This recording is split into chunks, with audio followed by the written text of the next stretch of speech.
তো এই WhatsApp guys, কি অবস্থা সবার? আশা করি সকলে ভালো আছে। It's me Jeet. তো আজকে কিন্তু আমি চলে যাব মারাত্মক একটি জায়গায়। তো এই জায়গাটি কিন্তু বান্দরবনে অবস্থিত। তো ফার্স্টে কিন্তু সকলে আস্তে আস্তে আসতেছিল, আমরাও কিন্তু রেডি হয়ে গিয়েছিলাম।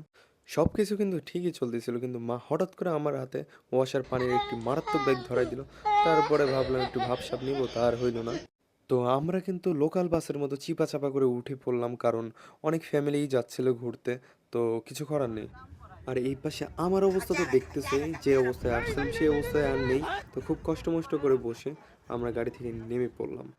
নেমেই দেখি, ও মা, এ কি এত পরিমাণে গাড়ি! তোমরা দেখতে পাচ্ছ, এর জন্য আমাদের গাড়ি ভিতরে ঢুকতে পারতেছিল না।